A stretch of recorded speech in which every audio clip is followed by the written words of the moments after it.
You're so with it, everybody. You know what I'm saying? Welcome to the Trill Pill Live. You know what I'm saying? Tuesday show. You know, I only go live twice a week. But god damn, it's been an explosive 24 hours. It has been an explosive 48 hours. It has been an explosive weekend, explosive week. You know what I'm saying? We're gonna get right into it, but you know, I gotta get my little shit off, my little stories and whatnot.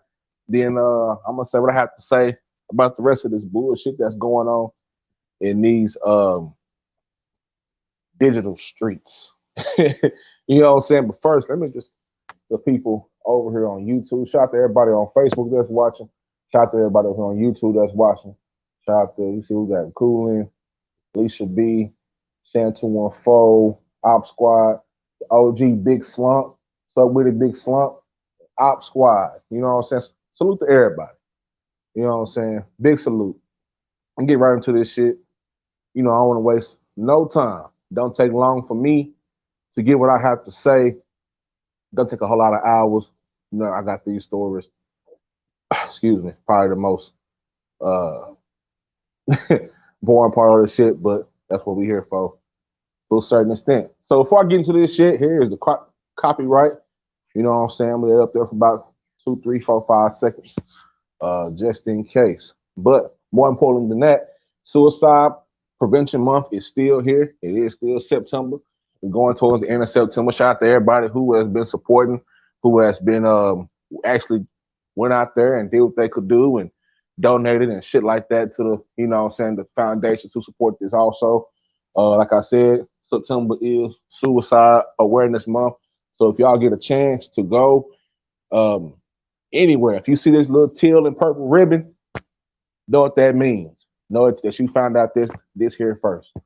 That means that's Suicide Prevention Month. National Suicide Week has already passed, and World Suicide Day has already passed also. But it's never too late. You know what I'm saying? It doesn't have to just be this month. It also can be the rest of the year and whatnot. You know what I'm saying? And here's the hotline for that. You know what I'm saying? A little bit. Then gonna get right into it. You know what I'm saying? I'm trying to get to these stories swiftly. You know what I'm saying? Clearly. I don't want to, talk too fast because I don't want to be on this whole stuttering and sputtering. People that tell me not to worry about it, it's all right. So I'm not gonna worry about it or talk about it. If they say it's all right, it's all right with me too. All right. So people with insecure attachment are more likely to form illusory parasocial relationships with TV characters. According to the findings from the Journal of Social and Personal Relationships, the way we engage with our fictional characters is in part of a reflection of our attachment styles. The study revealed that people who are in high and anxious and or avoiding attachment are more likely to form illusory reciprocal relationships with their favorite TV characters, suggesting that the bonding with the TV characters or the story characters can help relive and relieve some attachment insecurities. So connecting to a great story through a book or a TV show or another medium can mentally transport us to a whole new scene, i.e., being on this YouTube, streets and all these different type of characters that you come into on all the different type of blocks on the YouTube streets.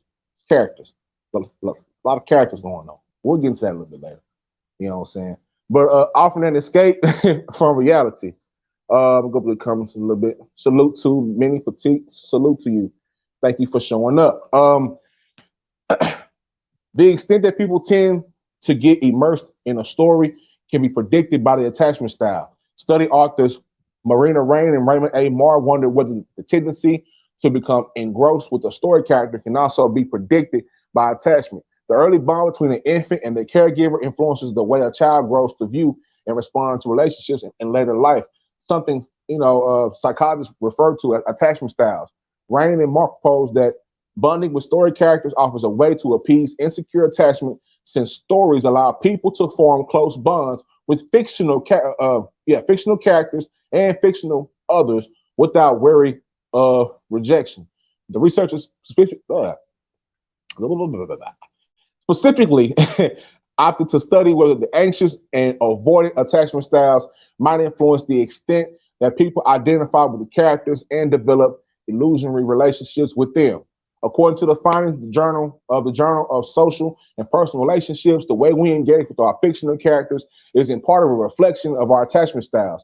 The study revealed that people who are high in anxious or avoidant attachment styles are more likely to form illusory reciprocal relationships with their favorite TV character. So this is more of what I said in the beginning. We go into the studies, study some college students, they gave them their favorite TV shows. So basically it's kind of like this. A lot of people see themselves in gangster movies.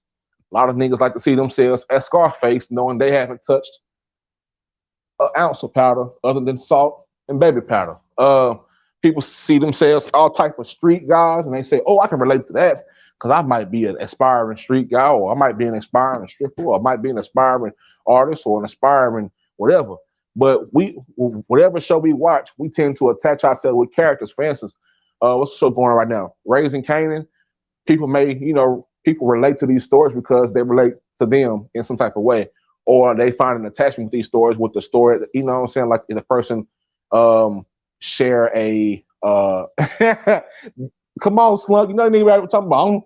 I'm Slump. Come on, man. That nigga be anyway. I ain't gonna be. You all right though, man. You know what I'm saying? But they like to get into these characters, man. You know what I'm saying? Niggas get into these characters and lose themselves. You know what I'm saying? And oh man, look at these rappers. We've seen these niggas try to be, you know what I'm saying, something that they're not, which there's nothing wrong with you. You know what I'm saying?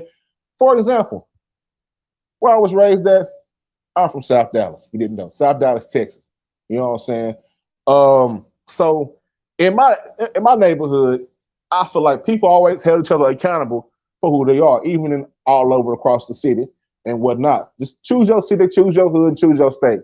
But around in my area, if I was to go out here and try to pretend like I was some type of big shot gangster and whatnot, niggas would be on my head. They'd be like, "Boy, you wasn't no gangster. You wasn't no, yeah." So I don't pretend to be a character because I'm not that. Niggas always gave me respect because I was always in my lane and I was always the cool nigga, the chubby nigga, the ball playing nigga, the book smart nigga, the cool nigga that niggas fuck with because he ain't out here trying to be like everybody else. You know what I'm saying? It's a whole lot of group thinking and circle jerking going on out this bitch. You know what I'm saying? You'd have thought that all these niggas use one brain. You know what I'm saying? We got grown ass men.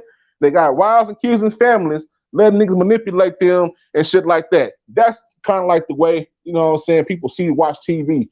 It ain't just TV shows, it's whatever's on TV. But to get back to the story, shout out to, you know what I'm saying? Y'all know what I'm talking about. Hey, it's a lot of characters going on at this bit, but I ain't go too far in that. I want to get through my whole little story. Shout out to S420. Thank you, please. Thank you. Everybody just shout out to S420 and everybody else that's in here. Shout out to Alicia B. It's a lot of characters out here. You damn right it is. We see this shit every fucking day. It's like Groundhog Day. Oh my God. You know what I'm saying? But yeah, And so you gotta own that shit that you do. Yeah, that's what I'm saying. You know what I'm saying? I don't understand people be lying so much. Like, you know what I'm saying? Like, I don't have to prove, you know what I'm saying? Like, okay, yeah, I'm from South Dallas, but That I mean, I'm a thug. Like, you know what I'm saying? I'm from the hood, but I'm not a hood nigga in any form. I was well on the porch. I was on the sidewalk, but don't get that shit twisted though. You know what I'm saying? I got respect from a lot of people because I've always been myself, and I felt no need to attach myself to something that's not in my lane. You know what I'm saying? It's a lot of things that you can play, but you can't play street. You know what I'm saying? Those don't end up that long, but we see this shit on YouTube every fucking day. You know what I'm saying? Anyway, it was found that participants who score higher in either anxious or avoidant attachment styles, they also score higher in parasocial interaction, a tendency to feel an illusory, reciprocal. Oh man, my boy said a lot of buddy hustling. Oh man, what's up, D? Exactly, a whole lot of buddy hustling, a whole lot of buddy hustling, a whole lot of nut hugging, dick riding is not a form of transportation. You know what I'm saying? But you can't tell that to some of these niggas on YouTube and in real life. You know, you try to say something real to them, they hold their nuts on you like you the wrong nigga. You know, but anyway, that's just that's a little free thoughts from a free thinking nigga. But anyway, a tendency to feel an illusory reciprocal relationship with the character while consuming the media. Moreover, those with high attachment anxiety had a greater tendency to form a parasocial relationship with their favorite characters, an illusory, a friendship, like a relationship that extends beyond the consumption of media. Most importantly, these effects remain after controlling or the personality. Shout out to Miss Fee about them facts. I know she can get me. She's gonna, hey, baby, watch your cussing. I'm sorry, Miss Fee, for my early cussing. I kind of got on a little rant a little bit. I thank you for being here. Shout out to everybody that's here. You know what I'm saying? Me and Petite, like the old folks say, a whole lot of fin straddling. Yeah, it's a whole lot of French. It's a whole lot of fin straddling and head laughing. If that makes any sense. Fin straddling and head laughing. Nobody can think for themselves. But anyway, look, the authors took these findings as evidence that the way people engage with characters is aligned with their social experiences in the real world. For example, people with attachment anxiety tend to crave warmth and attention from their intimate relationships and parasocial relationships that might provide a safe avenue for them to achieve this. People with avoidant attachment, on the other hand, crave distance from relationships and may find solace in identifying with characters that enjoy independence and autonomy. Second studies offer that the evidence for this idea that engaging with the story characters and attachment concerns, this time, they can, what I'm saying? They just get all overly attached. It's a big ass paragraph going to the next story. I really want to get to the end of this shit because the next story is more exciting. We're talking about Molly. You know what I'm saying? Talk about this, right? And talk about Molly. No, hold up. For y'all get to, you know what I'm saying? Before y'all get to say, whoa, what the fuck? I thought this was a mental health shit. I thought we were gonna talk. Yeah, it is. Just hold the horses. You know what I'm saying? I hope this is not triggering nobody. You know, you know what I'm saying? Just everybody just relax. You know what I'm saying? Molly, well, I'm gonna say Molly, but MDMA assisted couples therapy may help maximize recovery among patients with PTSD. You know what I'm saying? So they want you to, hey, you're doing too much, pop this pill, go, you know what I'm saying? Go have a couple pills, it's gonna help you out. A study published in Frontiers in Psychiatry lends support for relationship-based approach to the treatment of post-traumatic stress disorder. The researchers tested the efficacy of cognitive behavioral conjoint therapy, couples therapy tailored to patients with PTSD and their partners. The intervention, which included 2 MDMA assisted sessions, led to gains in both patient growth and relationship growth. So when these niggas figured out, like, hey, we're gonna give out free Molly for therapy sessions, the patient growth, you know what I'm saying? You know what I'm saying? Let us say a lot of couples signed up to get that free Molly water. You know what I'm saying? It was like, oh shit, and therapy too. Like, oh, go ahead. You know what I'm saying? Pop them. You know what I'm saying? Pop one, pop two. You know what I'm saying? Post-traumatic stress disorder is a psychological condition that can emerge from after experiencing or witnessing trauma. Patients often relive the traumatic event through nightmares or flashbacks that provoke debilitating fear, panic, and anxiety. Psychologists have noted that a key factor influencing both the development of PTSD and recovery from disorder is a patient's close relationships.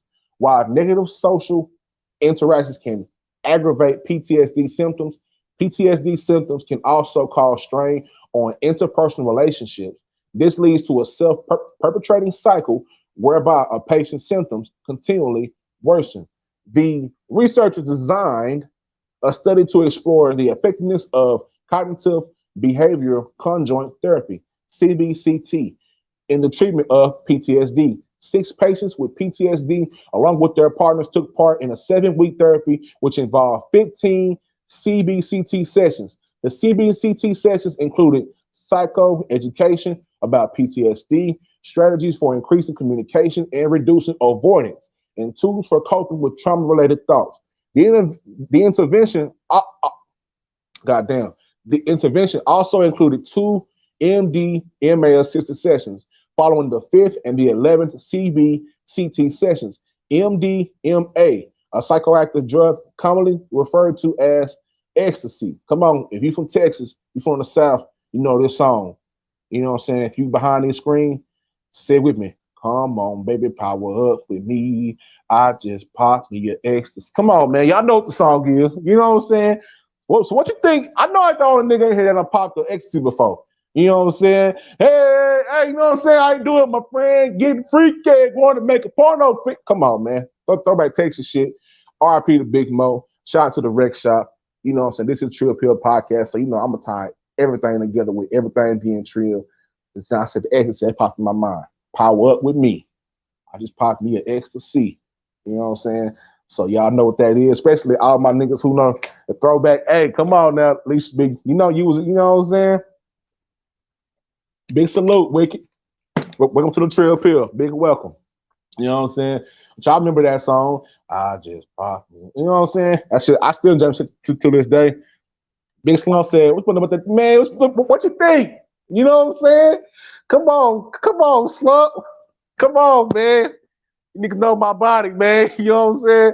You know, hey, man, I'm a Texas nigga through and through. You know, I'm a 90s baby, but I'm in love with the older music, the older style that these niggas try to do. You know what I'm saying? But songs like that, you know what I'm saying, are legendary songs when, you know, I still jam that shit. I remember, like, I was jamming shit the other day, right? True story. And I'm at the intersection. That shit just going. And niggas looking at me like, you niggas have popped it? Yeah. Everybody, power up. You know what I'm saying? Power up. Like, don't act like everybody holding it now. Niggas take the Trill Pill, holding the Trill Pill is not holding it, then thou. I'm just a fucking adult. Now I'm talking as much as you hoe ass niggas do. But anyway, shout out to Big Slump. Yeah, man, I remember all that shit.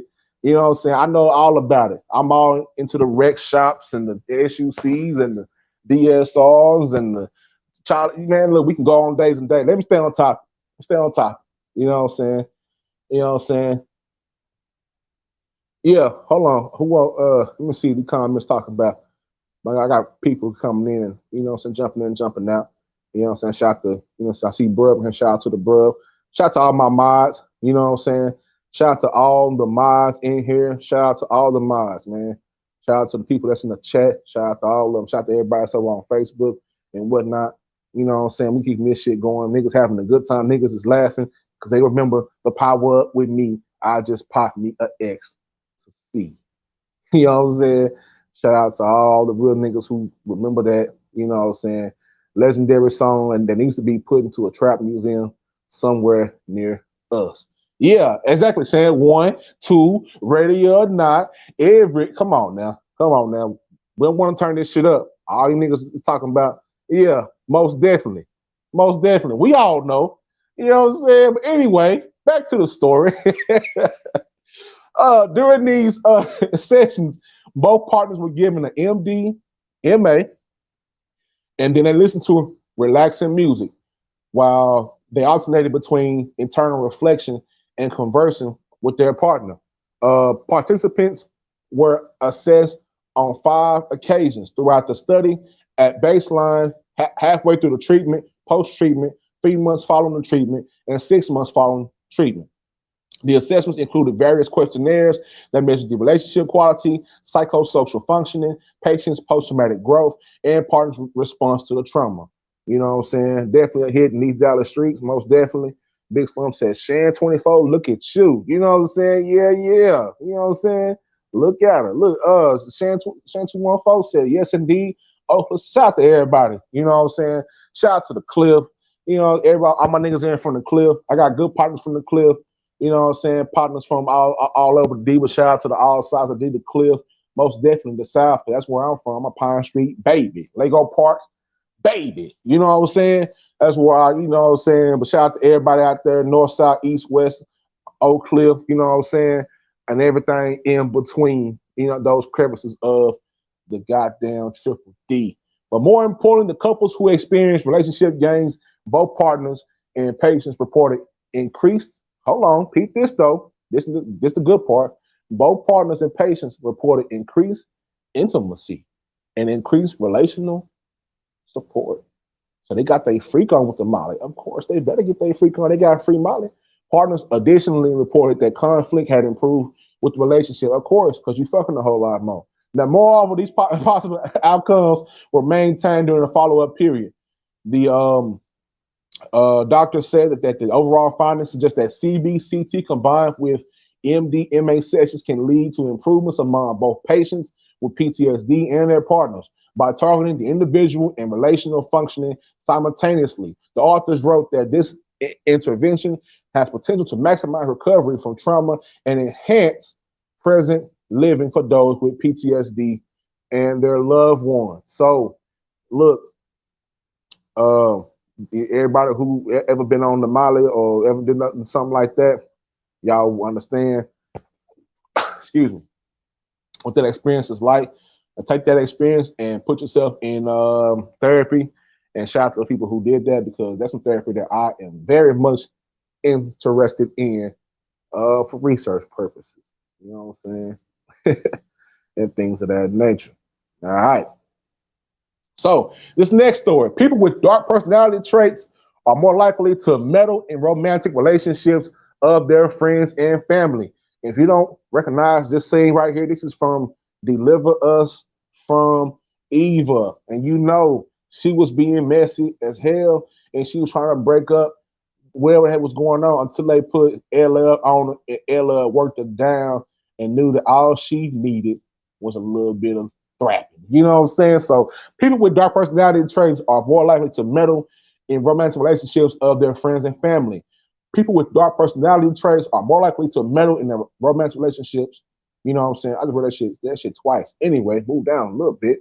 People with darker personality traits tend to report interfering in friends and family members' romantic relationships more frequently, according to a new research published in the Journal of Social and Personal Relationships. The study indicates that those who attempt to undermine relationships that they disapprove of are more likely to exhibit a set of personality characteristics known as dark tetric traits. As a social psychologist, um, I studied the dark side of romantic relationships, including people's prejudice towards couples, said lead researcher Brian Collison. He's an associate professor at Azusa Pacific University over there in California. I think it's somewhere around Pasadena, I think. And although friends and family can be a tremendous source of support, they can also be a tremendous source of disapproval. So in this article, I explore the types of friends and family which are most likely to try to break up a disliked couple by interfering in their relationships. Now, I'll let y'all know. Hold up with me. We've all been in relationships that people haven't approved of, and I don't know how many of y'all have been in a relationship or are currently in a relationship that people try to, you know what I'm saying, get down and dirty. And you probably had a big sister or a big sister like this, like Gabrielle Union in the little this wild picture. Hey, but it relates though. This shit funny as fuck. Yeah. Hey, everybody welcome to the Trill Pill. You know what I'm saying? Please like and subscribe. Make sure you hit that, you know what I'm saying, that note button. Like S426, you got this. It's very simple. You know what I'm saying? Hit that notification bell. The Cash App is rotating at the bottom. If you would love to donate to this podcast, I appreciate everybody's support. I appreciate everybody that's in here on this side and the Facebook side. You know what I'm saying? I highly appreciate it. Y'all know how much it means to me to have two people listen to what the fuck I'm trying to say. You know what I'm saying? But that's what I'm saying, some real shit. You know what I'm saying? Some trill shit. And I'm mixing it in with a lot of mental health shit. It's, it's not gonna lie. Hold on, let me take a little minute out real quick. Hold on, let me slow down. Let me slow down a little bit. Get some water. Hold on. What I'm doing ain't really never been done before. You know what I'm saying? I'm merging mental health with the culture that I grew up with because it fits. And the longer I, going into this, I will start doing more and more things to let y'all know and give y'all a rundown of everything, how I'm connecting this shit. I'm going to have music. I'm going to have a segment called Mental Music, where I break down songs from the South and the songs from all over that relate to what I'm talking about with mental health, whether it's Scarface, whether it's Old Dirty Bastard, whether it's one of my favorite songs, 8 Ball, Lost, just shit like that. You know what I'm saying? Because our heroes that we look up to, these rappers and whatnot, especially in Texas and in the South and all over, they're expressing themselves through their music. A lot of their feelings and their emotions get expressed in their music, and a lot of goes into their music. That's why they care so much about it. Just like Erykah Badu said, I'm an artist and I'm sensitive about my shit. So all niggas talking about Trill Pill sensitive as fuck, you're motherfucking right when it comes to my shit, because this is my shit. You know what I'm saying? This is my lane. I'm running it. I'm walking it. I'm hawking it down. You know what I'm saying? And if a nigga jumped in this shit, like I'm jumping in this shit, you would know that nigga trying to follow the recipe. But they might have the recipe, but they ain't got the quality ingredients to make that meal, you know what I'm saying, taste just right like I can. That's why I am me. I am the Trill Pill. So that being said, shout out to, you know what I'm saying, said she been there before.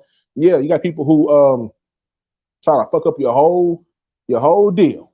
You know what I'm saying? Anyway, the dark tetra traits include narcissism. All right. People can be psychopathic. All right. We got, this is a new one I learned the other day, Machiavellianism. I ain't know what the fuck that is. I thought, look, Machiavellianism and sadism. You know what I'm saying? Narcissism is characterized by an exaggerated sense of self-importance and entitlement. Shout out to T. Max Out Jones. Shout out to you. Welcome to the show. You know what I'm saying? Welcome to the show. You know what I'm saying? Please, please, please jump in here, crawl in here, hop in here, run in here. However you get in here, get in here. And I'll make some room for you. You know what I'm saying? I'll make some room for you. But anyway, thank you, Minnie Petit. Thank you. Thank you for liking the content. Narcissism, let me go back to okay. Narcissism is characterized by an exaggerated sense of self-importance and entitlement. Okay. People with psychopathic behaviors is characterized by a lack of remorse. Machiavellianism, however you want to know, wherever you're from. Machiavellianism describes the tendency to manipulate, right, deceive others, while sadism describes the tendency to find enjoyment in others' suffering. For their study, Collison and his colleagues asked 206 adults to think of a friend who was in a romantic relationship that they dislike or disapprove of. So they basically asked 206 grown-ass people to think about a relationship and one of their friends is in and start hating on that shit. You know what I'm saying? 206 cock blockers. You know what I'm saying? 206 cock blockers for the study.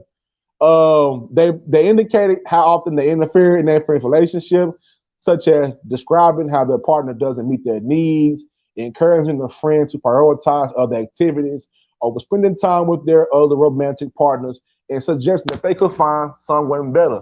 It kind of sounds like a lot of this weak ass YouTube shit, if you ask me. A lot of this, oh, why you over there? You can't be over there. Well, you can't be over here. Oh, I thought I was.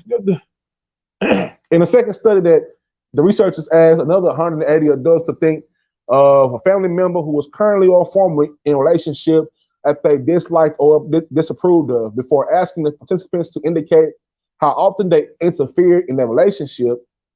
You know what I'm saying? Friends and family can undermine a disliked couple's commitment to their relationship by interfering in one of three ways. Number one, the degree to which they can invest in the relationship. Example, not inviting a partner to social events. You know what I'm saying? Number two, relationship um, satisfaction, i.e., meeting someone's needs before their partner has a chance. You know what I'm saying? Number three, perceived alternatives to the relationship. Example, highlighting the benefits of being single or in a relationship in someone else. I know as fellas, we get in here, so we see our partner, he got, something nice, something nice and chocolate, I'm like, damn, my nigga, like, you gonna really gonna, you know what I'm saying? Nigga be like, yeah, man, I can't hang out. You know what I'm saying? I can't come over and play Madden. I can't, you know what I'm saying? I gotta go home and watch uh, uh, uh, uh 21 hours of getting married, or go home and watch Love and Hip Hop with my bride. Hey man, I'm chilling with my bride. You already know. You know what I'm saying? Niggas done told you before. You know what I'm saying? Don't bother me. Don't call me. I'm with my bride. I'm laying up under her titty.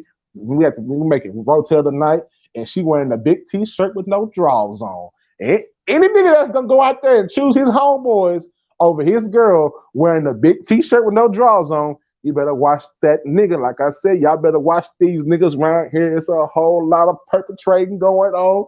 Niggas is circle jerking. You know what I'm saying? Niggas is circle jerking and riding meat. You know what I'm saying? Pause. But that's what niggas is out here doing. They campaigning for niggas that don't even campaign for them fucking selves. Anyway, let's get back to the story. Yeah, it is. It very much is big slump. We all see it. But niggas act like they don't see it, and niggas think that shit is cool, and niggas try to say because, oh, yeah, we can get all into it. Anyway, look, Collins and his team found that participants who were high in dark texture traits were more likely to engage in all three types of relationship interference. Hating ass niggas. Uh, Specific predictors of relationship interference. Um, Narcissistic family members and sadistic friends are most likely to interfere in a disliked couple's relationship. Narcissistic family members say that they may presume to know what's best for their loved one. Sadistic friends may dislike to a friend's partner so much that they try to dissolve the relationship. Look, I had this with one person. I was in a relationship, you know what I'm saying? And it's one person, she was a good friend of mine, you know what I'm saying? Good friend of mine. She's like, why you, you know what I'm saying? You over there with her, and she was a big hater. She drove a big wedge in between me and my girl at that time. And she acted like she didn't like me at all until that shit was over with. Then she tried, you know what I'm saying, to sneak up on a nigga and give a nigga the goods. You know what I'm saying? Like my nigga Trigger say, the cool pappy. You know what I'm saying? I heard that shit on Trigger channel. I said, oh shit, that's a new one. The cool pappy. So I stole that from Trigger. I'm giving Trigger his credit for the cool pappy. Yeah, man, giving it the cool pappy. And with me and my weak mind, I was so young at that time, I definitely knocked down the cool pappy. Learned my lesson in there. A lot of fights, a lot of got fucked up a little bit, scratches and whatnot on some young nigga shit. But hey, we all live, we all learn. But um, however, the researchers noted that it's also possible to interfere in relationship in a positive way. All right, you know what I'm saying? Oh, let's see. Let me go to these.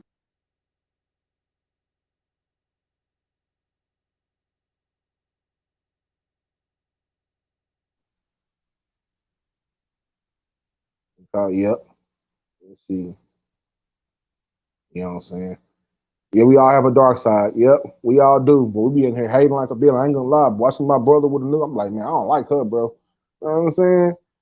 Yeah, I don't know. And he done seen some, you know what I'm saying? He be like, man, I be like, man, I love that bitch, bro. She cool, bro. She make biscuits from scratch, bro. He be like, man, I don't know. You know what I'm saying? We all, but some niggas be on some, you know what I'm saying, just wanting to just come in and just fuck up the whole steezo. You know what I'm saying? Man, you better watch them. Yeah, Mini Petite. Yeah, you gotta watch them close. Auntie, yeah. Auntie talking about hold up. Y'all take a wait a minute. Hold on, y'all look, I'm talking like this. Look, man. T-shirt with no panties on. You know what I'm saying? Adina Howard. I know that one. I know you know Fee about them facts. Sound like Fee about the freak over here.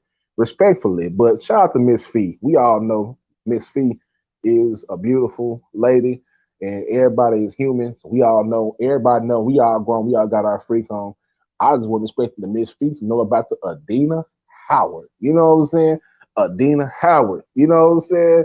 Shout out to Miss Fee. You know what I'm saying? On the smooth tip. You know what I'm saying? Shout out to Miss Fee.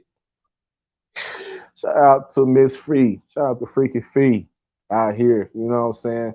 That's what the old heads call her. Shout out to Miss Fee. Girl, Miss Fee, I'm gonna tell you one thing. Don't hurt nobody. That's all I'm gonna say. Don't hurt nobody. Look, shout out to Shan214. My mama used to say cool Pappy. Big Slump said Nuki Pop. Hey, I'm gonna use that. Hey, I'm gonna bring all these terms back. Nuki Pop. Oak Cliff Bay said, what I missed? Oh, not too much. Talking about, a few topics and whatnot. I'll go back over them, you know what I'm saying, when I get done, you know what I'm saying. Everybody having a good time, laughing, niggas got smiling. Yeah, man, that's what I like to see. Niggas happy, not niggas arguing, talking about who did what and why and where. Give a fuck with no. Anyway, look, that's focus. All right, we focus on when friends and family try to dissolve someone else's relationship. Future studies may explore positive interference, such as trying to save a couple's relationship, you know what I'm saying, from dissolving. Like if your partner, you know what I'm saying, and your girl, they went through some bad shit, and your partner say, bro, she tripping, dog. She done throw all my, she done, I just bought the J's, bro. She threw all, she cut them up. I came home, nigga got her, you know what I'm saying? Bro, can I stay over there for a night, get my mind right, you know what I'm saying? Your buddy come over there, y'all chop it up, you know what I'm saying? Y'all go out, just talk to you know what I'm saying? Talk to your partner, say, man, you got a safe relationship. This your girl, this your what, you know what I'm saying? Just real nigga shit. You know what I'm saying? Your kids and your girl and all that shit, man, go make that shit right. You know what I'm saying? Go apologize or go get some flowers and some chocolate or go do whatever. You know what I'm saying? That's positive interference in people's relationships. So don't be out here being a hater. You know, always encourage. You know what I'm saying? Stop being a hater. Stop trying to make your partners get away from, like, I'm not gonna lie, the niggas who out here trying to tell y'all better watch them. You already know where I'm going with this. I can't get it out because you already know where I'm going with it. You better watch these people out here trying to say all this shit, you know what I'm saying, about your girlfriend or your boyfriend or whatnot. Watch them. You know what I'm saying? Watch them. Because if they was really your real friends, they won't even say nothing about it because they're none of their business. You know what I'm saying? But a lot of these niggas be acting like your real friends, but be showing complete opposite. You know what I'm saying? We can almost get through this thing. Shout out to everybody. Been here for 38 minutes. Shout out to everybody. You know what I'm saying? As for 20 said, cootie pie. Yeah, the cootie pie. You know what I'm saying? The cootie pie. Yep. So what we got? We got the Trigger Man said the cool pappy. You know what I'm saying? Big Slump said the Nuki pop. Who else said something? Lisa B said the cootie pie. The old heads on the back. The old heads back in the day used to say the nappy dugout. You know what I'm saying? So yeah, we all about all of those. You know what I'm saying? Yeah. Big facts. You know what I'm saying? Yeah, man. Yeah, man. Yeah, man. Yeah. I love it. I love it. Shout out to everybody that's in here. You know what I'm saying? Another thing, you know what I'm saying? Let me get Gabrielle Union off of here with her freaky ass. You know what I'm saying? If y'all ever read the Gabrielle Union book, we gonna need a little bit more wine. I suggest that y'all read that because that hey, it's crazy. And you already know another little crazy picture of a white person, you know what I'm saying, doing, whatever, you know what I'm saying. But let's get to this one. Let me see right here. Okay. For my ladies, and shout out to all the ladies in here. I want you guys to listen up. Yep. Hey, Big Slump, the snap it. Yep. The snap. Yeah, Big Slump said The Snappy Nappy dugout? Yes, sir. The Snappy Nappy dugout. You know what I'm saying? Yeah, S420, the Nappy dugout. Shout out to all the ladies. You know what I'm saying? Don't shave it all off. Just fade it down a little bit. Throw a little shea butter on it. Keep a little lining up. Keep a little type of fade. Keep a little south side fade. You know what I'm saying? Everybody know if you're from Texas or you from the South, you know what a south side fade is. Me personally, I prefer the south side fade down yonder on the nappy dugout, but that's just me. But this is not about what I like her to see on them. This is about the story. So let's go back to the stories, everybody. Oh shit. Big slumps, the snappy nappy, yeah, man, the snappy nappy. You know what I'm saying? Hey, man, hey, look, but real shit. Hey, for the ladies, oral contraceptives used to link to increase risk of suicidal behavior amongst young women. Oral contraceptives among use among young women aged 15 to 22 is associated with the increased risk of suicidal behavior, particularly within the first year of use, according to hey, y'all stop playing. Bro said Pierre wants the snappy naked dugout with a shag. No. I want it, with a shag, but more preferably just a nice, just keep something on there. You know what I'm saying? At minimum, it gotta be like the hair on Kiwi. At minimum. You know what I'm saying? If you ever heard that song by Zero, you know what I'm saying, by Kiwi, shout out to Zero, that thing looking like a Kiwi. It be happy when she see me. You know what I'm saying? Anyway, um, increased risk of suicidal behavior, particularly within the first year of use. According to the study published in Psychological Medicine, while the risk of suicide associated with hormonal contraceptives is low, the findings they indicate that the topic deserves additional attention and research. You know what I'm saying? The researchers they analyzed the data from 216,702 women born between 1991 and 1995. You know what I'm saying? Bro said, yeah, the low fade strip or the triangle. Yeah, man, just be creative with it, but don't take all of it off. Like Pimp C said, you got to grow some hair and get legit. Call me back when you got some hair on that thing. You know what I'm saying? I don't know. I believe women who shave all the hair off is childish, but that's neither here nor there. That's another topic for another day. That's a whole nother episode. That's probably also late night pill shit. You know what I'm saying? Maybe I should do a late night pill. Say we can talk about mental health and sex and all the other shit. That's a good idea, man. I might do that. But anyway, I think the women like that. You know what I'm saying? I might pull up. Never mind. Anyway, approximately 45% of these women only combination pills during the observation period. 11% use only progestin only pills, and 12% use combination and progestin only pills. The remaining 32% had no record of hormonal contraceptive use. Um, Edwards and her colleagues found that suicidal behavior was slightly more common among those using oral contraceptives relative to those who didn't use the oral contraceptives. The risk of suicidal behavior declined with increased duration of oral contraceptive use. Overall, the risk of suicide with oral contraceptives are relatively low for women taking combination pills. The risk of suicidal behavior 1 year after onset of use barely different from women not taking the pill. Most importantly, risks associated with oral contraceptive use were dwarfed by those who conferred by mood and anxiety disorders. The use of the nationwide the use of the nationwide registers allowed the researchers to control the socio demographic, um, familial, and psychiatric factors such as parental history of suicide. But the study, like all research, includes some caveats. She also said that we were only able to find to follow women, excuse me, for a limited time frame, and it's possible that the risk associated with oral contraceptive use declined further across time. We also weren't able to compare women who took combination or progestin only pills with those who use other types of birth control, i.e., condoms, IUDs, and etc. You know what I'm saying? You got the Nuva rings out there. Of course you got the rubbers, but they got the Nuva rings and the IUDs and whatnot. Um, Most importantly, remaining questions include whether there are differences in risk as a function of sexual activity. Not everyone taking the pill is sexually active. Whether risks vary depending on the reason for all contraceptive use and how contraceptive use um, how it interacts with behavior or interpersonal factors to impact the risk of suicidal behavior. Shout out to Shantae. Shout out to Shantae. Shout out. Thank you for coming.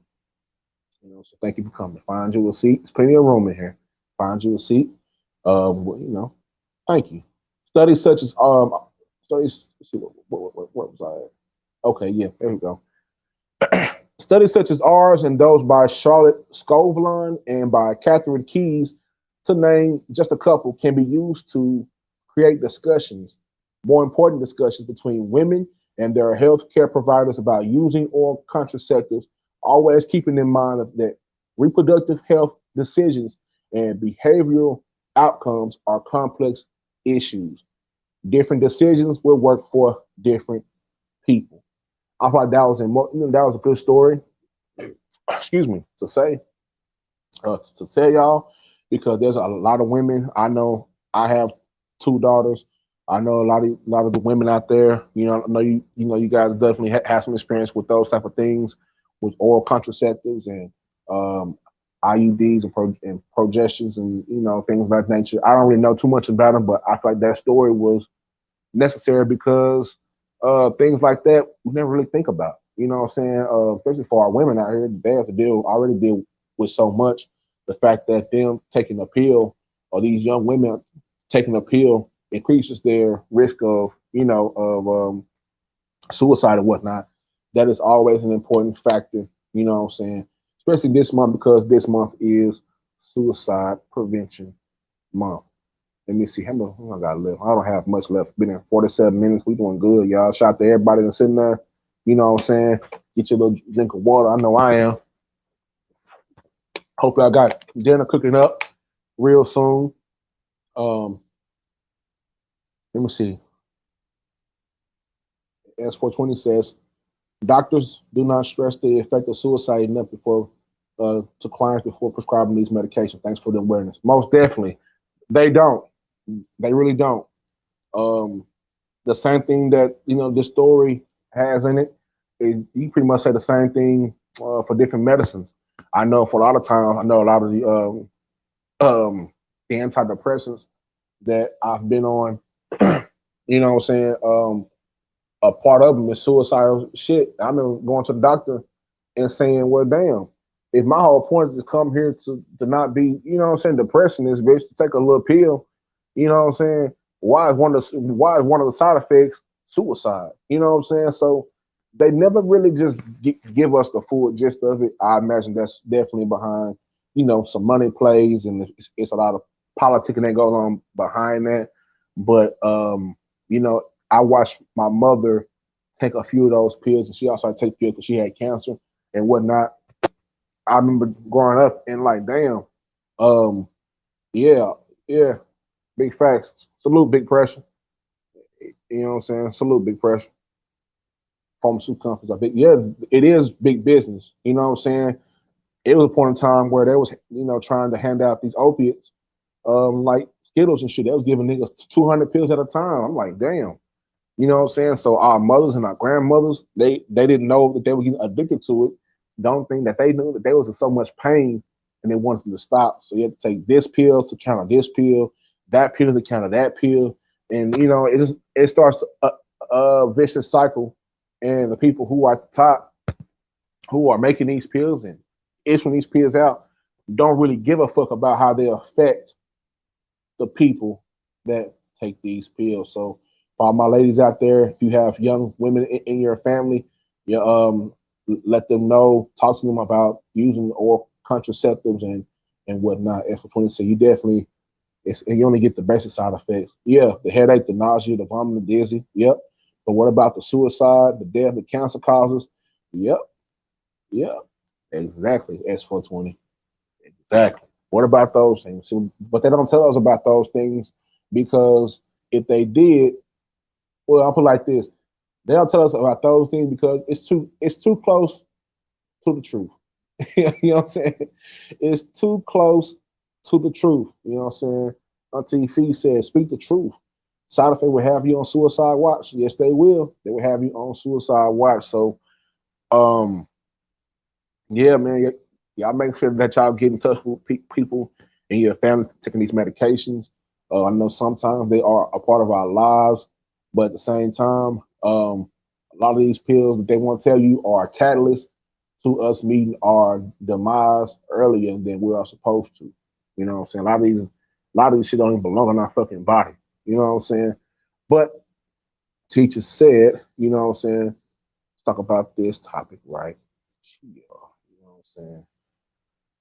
A tendency to focus on the past plays a key role in increasing depressive symptoms amongst the individuals with childhood trauma.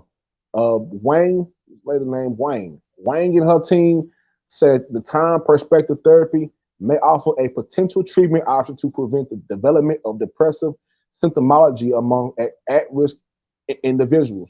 For example, people with a history of childhood trauma. Major depressive disorders, also referred to as clinical depression, is one of the most prevalent mental health issues around the globe. A characteristic feature of MDD is a history of childhood trauma. Uh, uh, Although the mechanism through which the trauma influences depressive symptomology is unclear. Study authors Yin Yang Wang, a lot to you not as that is her that's her name, Yin Yang Wang, and her team proposed a personality factor that might play a role in this link between early trauma and depression. Time perspective, a person's tendency to orient their thoughts toward the past, present, and future. An abnormal time perspective, namely an increased focus on the past, has been linked to both childhood trauma and depressive symptomology. With their study, Yin Yang Wang and her colleagues wanted to explore whether a focus on the past is the consequence of depression or a separate trait that is present before depression emerges. To explore this, the researchers recruited a sample of 93 patients with MDD and 69 patients which are controlled. Hold on. Okay, with that. Um, 93 patients with MDD and 69 control subjects who had no known psychiatric diagnosis and minimal depressive symptoms. All participants completed a self-report questionnaire that measured 5 types of childhood maltreatment and the 5 time perspectives of positive past, negative past, uh, what's this, hedonistic present, fatalistic present, and future. Again, the 5 types of childhood maltreatment and the 5 time perspectives of positive past, negative past, fatalistic present, hedonistic present, and future. As expected, participants with depression showed a greater tendency toward a negative past perspective. I often think of what I should have done differently in my life, type of shit. You know what I'm saying? And let's see, a typo through there. A fatalistic present perspective, which is like, for example, my path is controlled by forces I cannot influence. That's exactly what some people will say that have a fatalistic present perspective. When compared to participants without depression, they also showed a lower tendency toward positive past, and it gives me pleasure to think that, think about my past. So that's like when you are doing good, when you are in a better headspace, you think about your past not as well, you acknowledge the struggle, but not only do you acknowledge the struggle, but you are proud of your struggle and you are proud of what you've been through to get you to that point, with your partner or whatnot.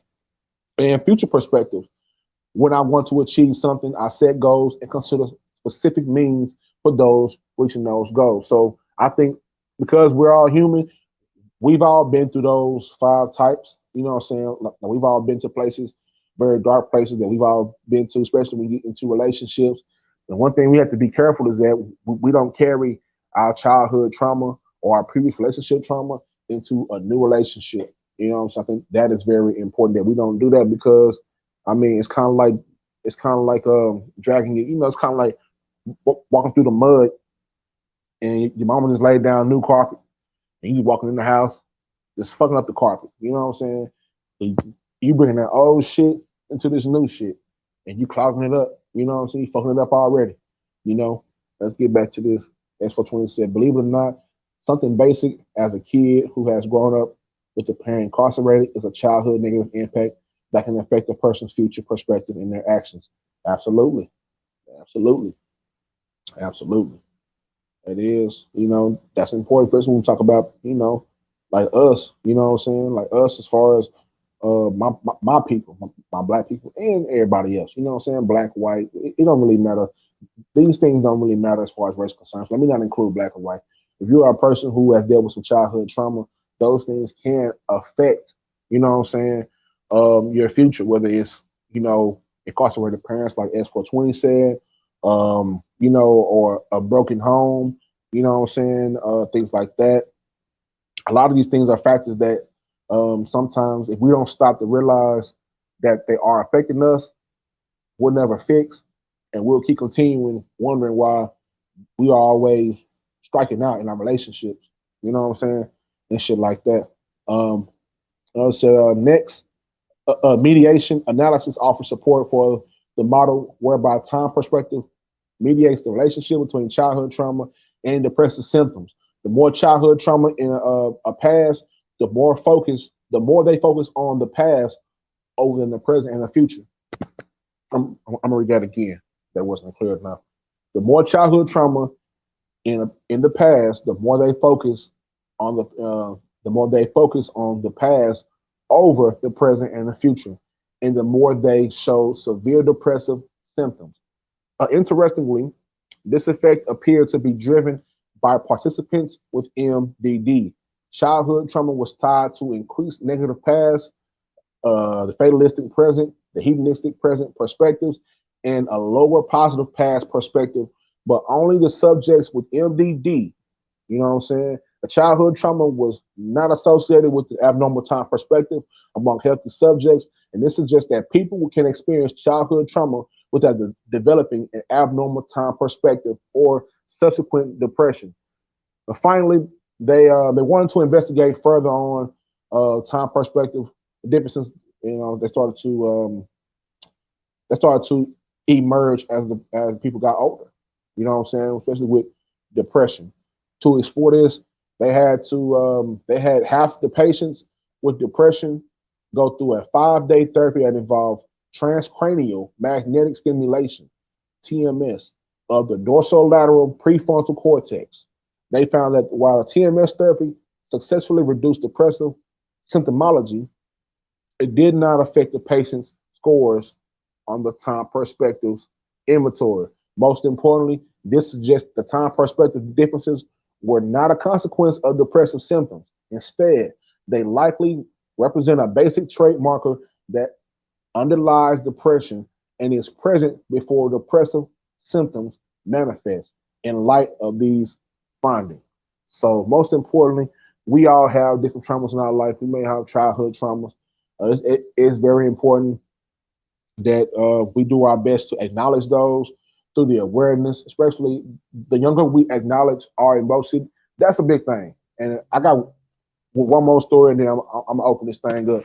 But look, a lot of us don't really like. For instance, I'm 31 right now.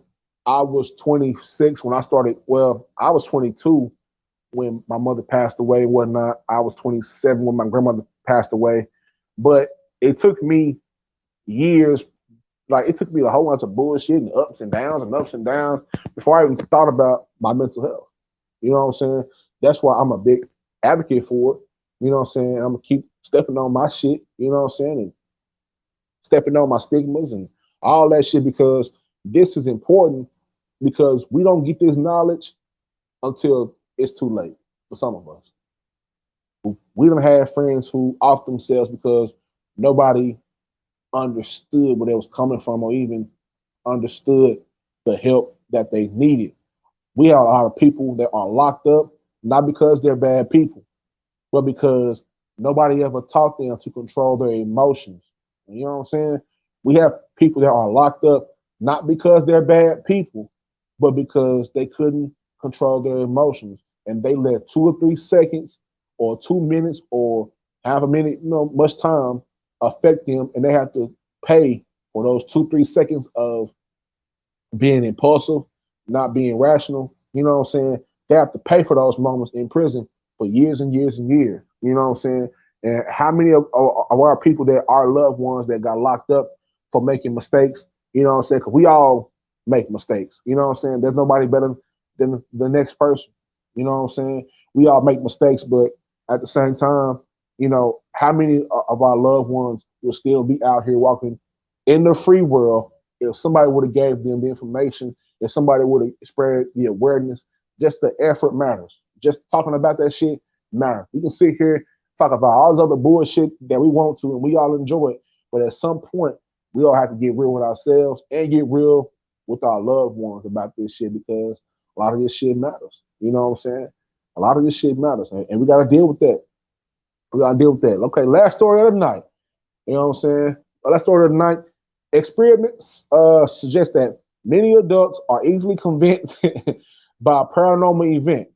You know what I'm saying? Especially if it arouses their emotions. All right. A study from the Journal of Psychological Reports explored the reactions of college students to a supposed psychic event, a performer making contact with the deceased. About 65% of the students believed that they had witnessed a genuine psychic experience, and those who believed that, this were more likely to describe the event as an emotional stirring. Paranormal belief includes supernatural belief, for example, uh, the belief in ghosts, other non physical entities, superstitions, spiritual beliefs, and religious beliefs. Not surprisingly, such beliefs are particularly common during childhood, as children are frequently, when you're a child, you start, I don't know about child, but I stay across the street from from a Confederate cemetery. I spice see shit all the time. You know what I'm saying? I be like, oh shit. You know what I'm saying? Goddamn water cutting on. You know what I'm saying? I don't know if that is a leaky faucet. It might just be like a leaky faucet, but I swear I used to see some wild shit when I was young. You know what I'm saying? But paranormal belief, you know what I'm saying, that includes all those things and studies. Um, the author of this study her name is Lisa Lasaffer. Her team devised the experimental study to explore why paranormal beliefs seem to endure and continually develop into adulthood. Building on a previous study led by Lisa Lasaffer, they showed that they invited a sample. They always inviting some people.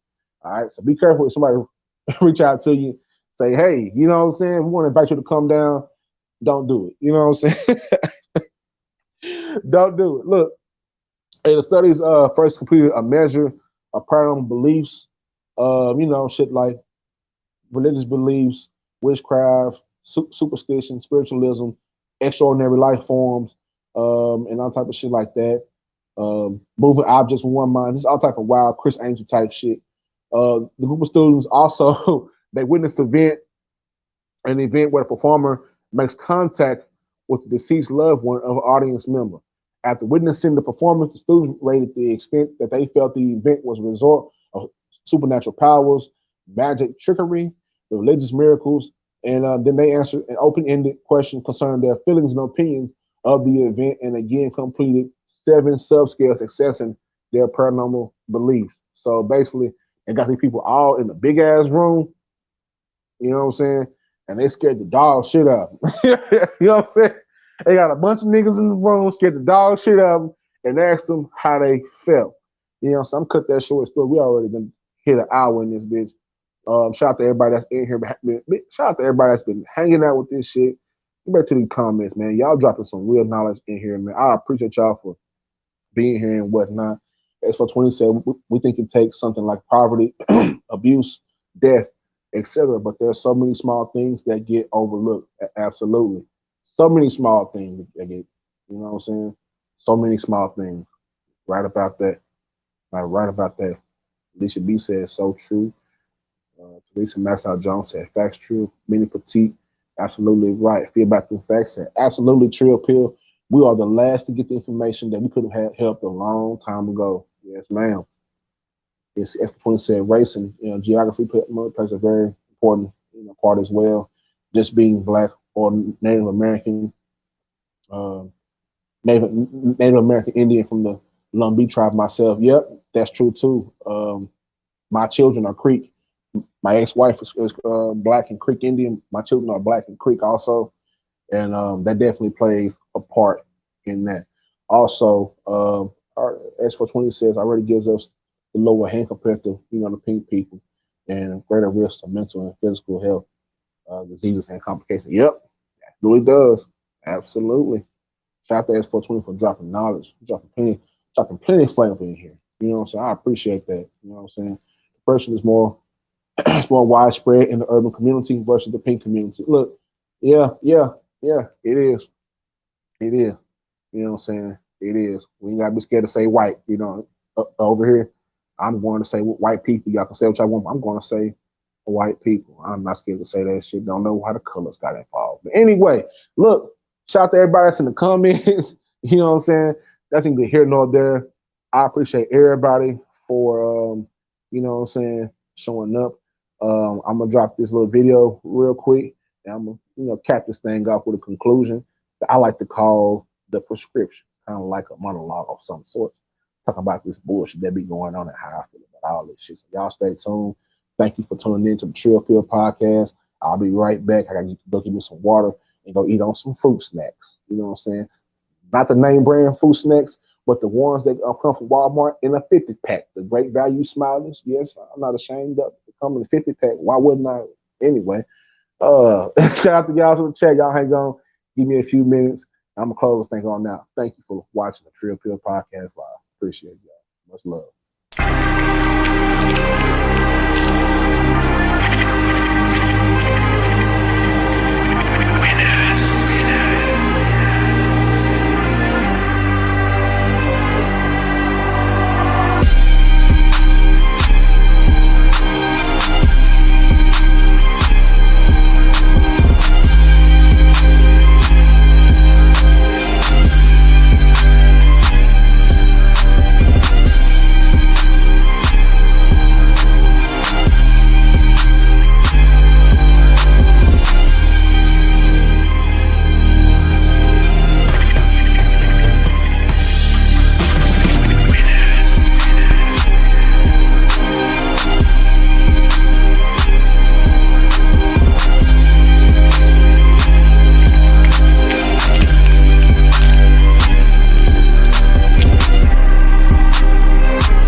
All right, welcome back. Welcome back.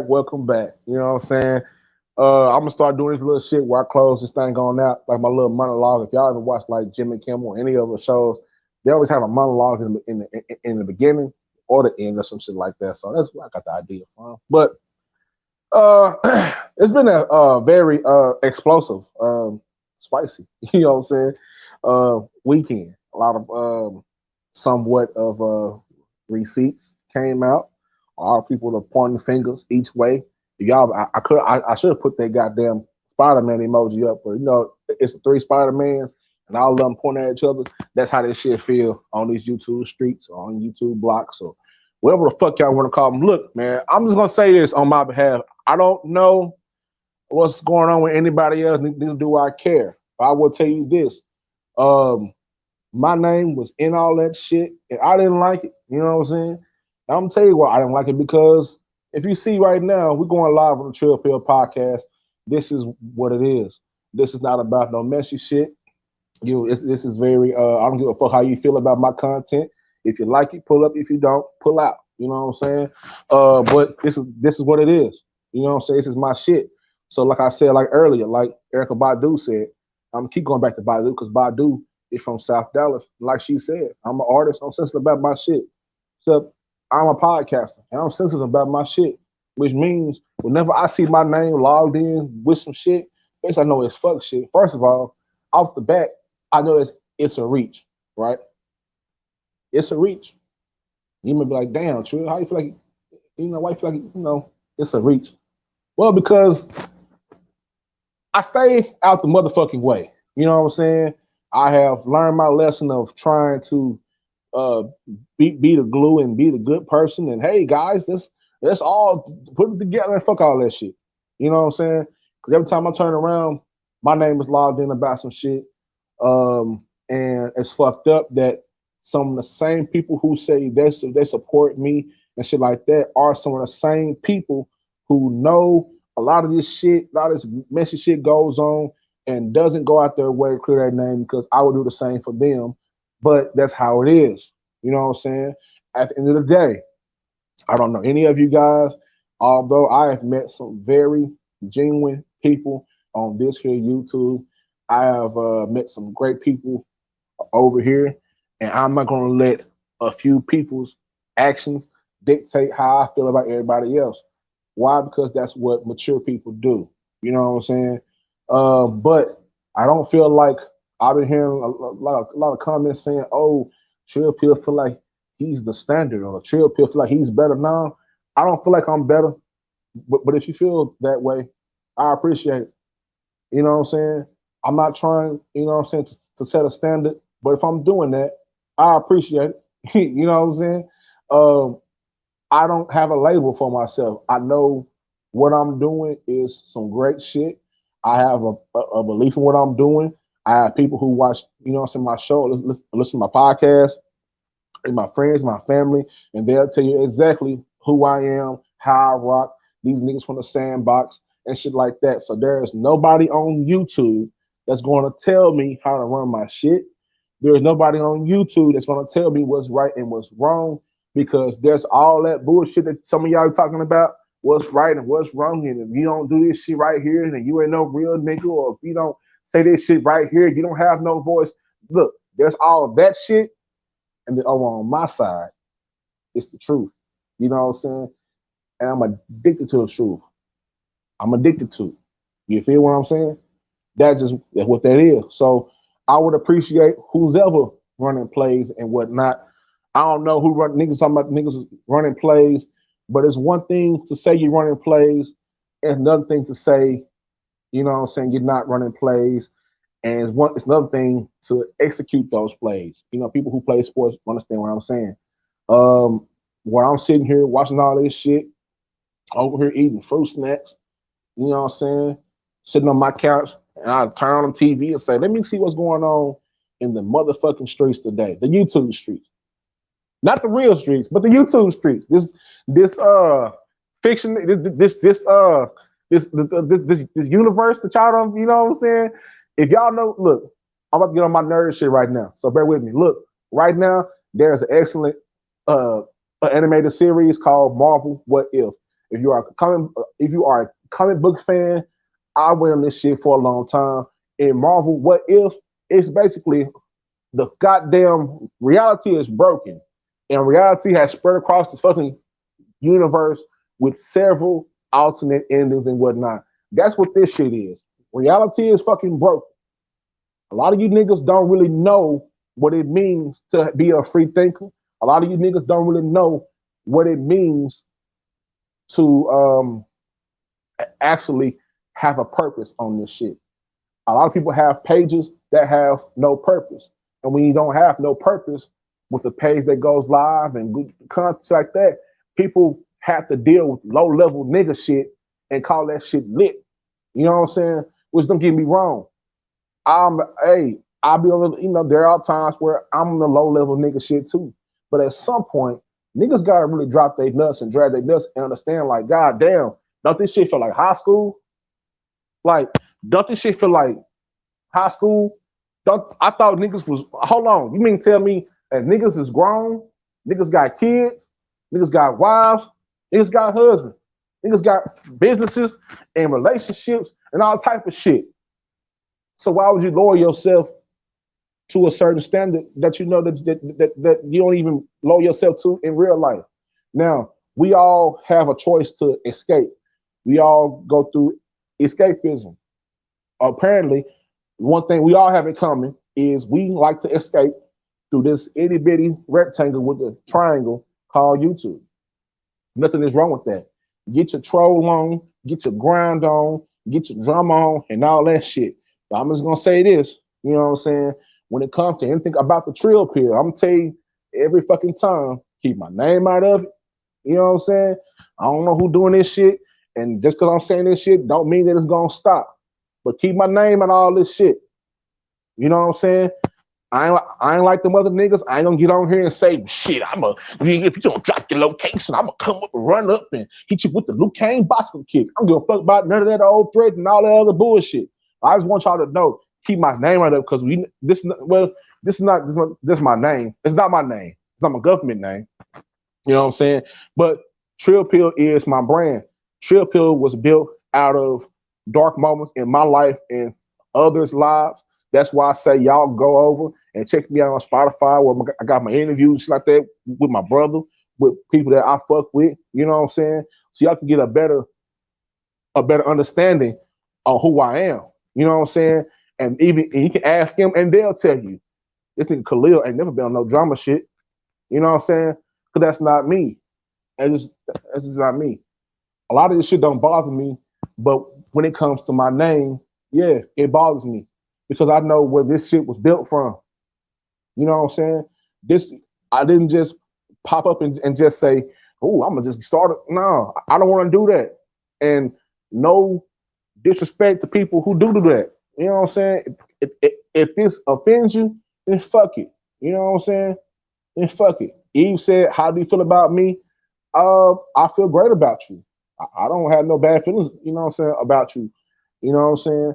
I'm just saying, we all sit here and a lot of this shit be going on and don't nobody ever say nothing.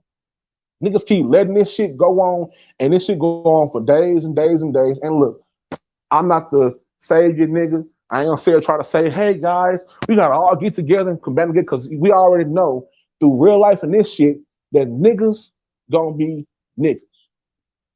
You did? You know what I'm saying? But I'm just saying, you know, it's a lot of bullshit that's going on. And I'm gonna drop down there with y'all and do it and do the troll and all that shit too. But at the same time, people get on here and try to assert themselves in a negative way. And that's something that I can't stand for, whether I fuck with you or not. My name was dragged into some shit today, and all of them sending me messages. Look, hey man, I ain't deal with that shit in my real life. You know what I'm saying? I be chilling. You know what I'm saying? I make my ends. I come home. I cook. You know what I'm saying? Take care of my kids. I be chilling. You know what I'm saying? I be playing Madden and shit. I be on this YouTube shit. You know what I'm saying? I be eating fruit snacks and shit. Big chilling. You know what I'm saying? I'm just big chilling, watching the fucking circus. That's what pretty much what it reminds me of. This shit right here. This is the YouTube streets, y'all. You know what I'm saying? This right here is the YouTube streets. It is a circus. You know what I'm saying? If you look closely, you got, let's see what we got here. We got some animals there. Yeah, we got some animals. I'm pretty sure clowns is in there. You know, a part of a circus is this. You got clowns, you got ringmasters, you got the little animals who like to jump through hoops for snacks and all type of shit like that. You know what I'm saying? You got niggas who run the circus. You got niggas in the background who, you know, shoveling shit, cleaning cages out. You know what I'm saying? And you got niggas who are out here, like a lot of us, which are out here in the crowd. A lot of us are spectators in the circus. So the YouTube streets is basically, in my opinion, an interactive nigga circus. You know what I'm saying? That's what it is for me. Interactive. You niggas is trying to associate the YouTube shit with the street shit. And you know, I'm just saying, I ain't no street nigga, but I'm just saying I don't think those two things are supposed to match. You know what I'm saying? Because even in real life, the streets have no longevity. Any real street person will tell you the streets have no longevity.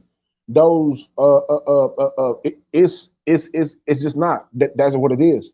It's a rough lifestyle that some people are that they have to go to for survival. You know what I'm saying? Rarely is it ever a choice for, like, a lot of my partners are in the streets or were out in the streets because of survival, not because they just wanted to be a gangster.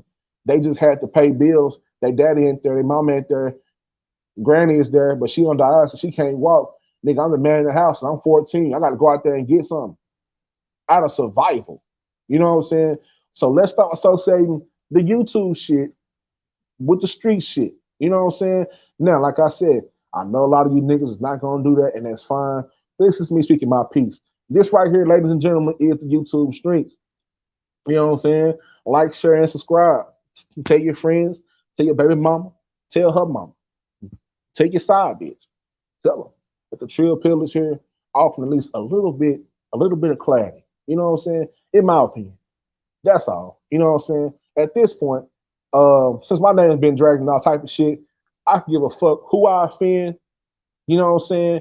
And if you feel like I'm talking about you, then you look at yourself, you know, in the mirror and do all that other shit. But look, I'm just saying for all of us, because I'm included in some of that shit too, as far as indulging in the tomfoolery and shenanigans and shit like that.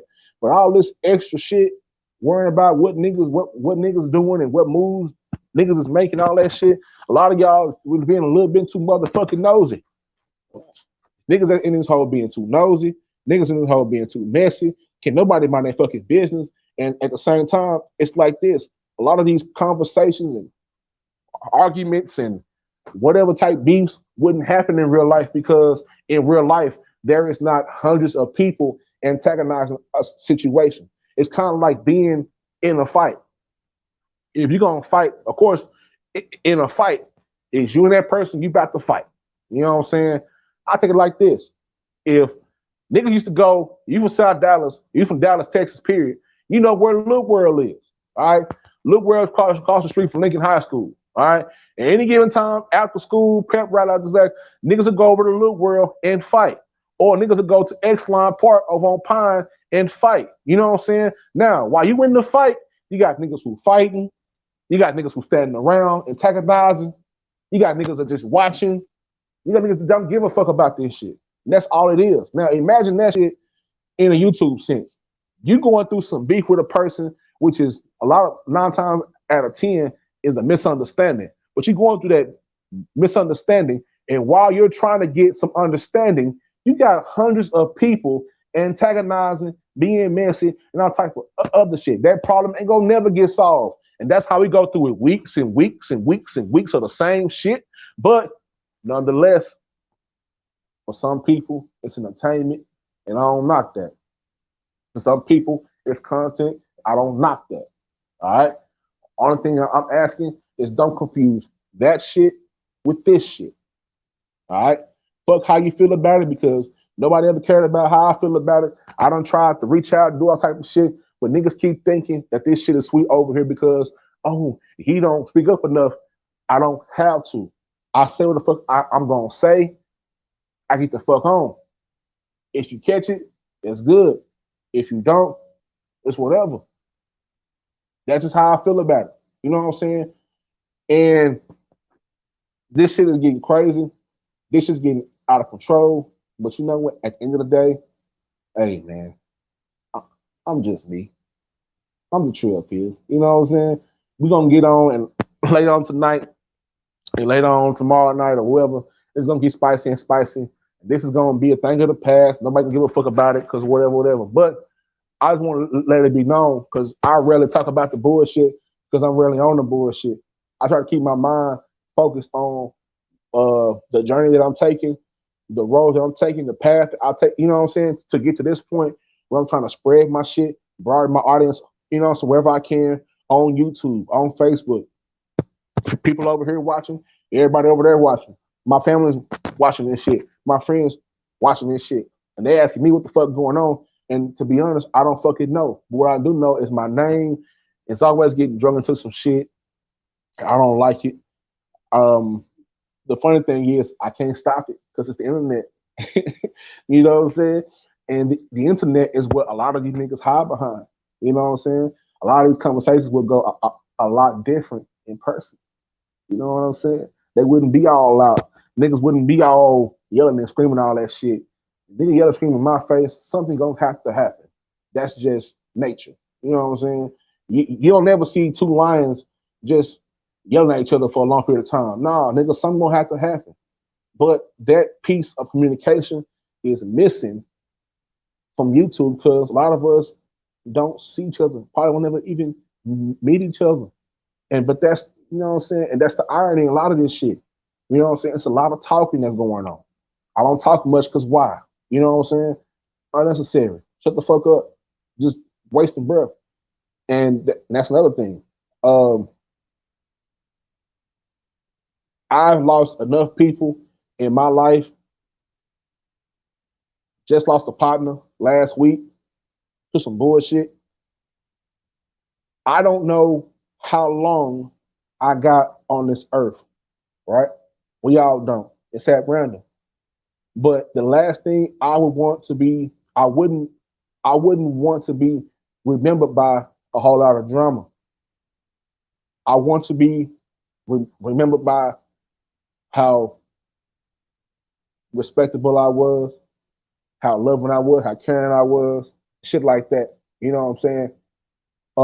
So that's how I keep this shit in mind, and that's how I keep it at levels. And some niggas are gonna say, "Oh, it ain't that serious. It's just YouTube." But if it's just YouTube, then why you niggas over here acting like this shit is the fucking streets, nigga? Huh? You know what I'm saying? And like I said, I'm not a tough nigga. I ain't never tried to be. Never been no thug. Never wanted to be. But at the same time, when my name is being dragged into all this shit, I'm not gonna lie. It sets my anxiety through the roof because I automatically go to thinking, now who the fuck is, you know what I'm saying? I've already dealt with one one situation, you know what I'm saying? And some fuck shit that went on. My name was dragged in that, you know what I'm saying? And contrary to popular belief, niggas want to believe whatever they want to believe about me because that narrative is being pushed from wherever. I don't know where it's coming from. You know what I'm saying? So I know we all having fun and shit like that. And I'm not here to be a party pooper. You know what I'm saying? I'm not here to rain on nobody's parade. I'm not your daddy. I'm not your motherfucking, you know, I ain't your motherfucking daddy. I ain't your, yeah, I ain't your nigga. If you want to fuck with me, get behind the scenes, you know, shit like that. But you know what I'm saying? I got pictures and videos ready. But anyway, long story short, look, uh, shout out to everybody that pulled up to the Trill Pill. Shout out to everybody who received this great message. I think this was a great episode. About an hour and some change, you know what I'm saying? Which is good for me. You know, I ain't gotta be on a long amount of time to get my point across. I've said what I've said. And I just hope that one day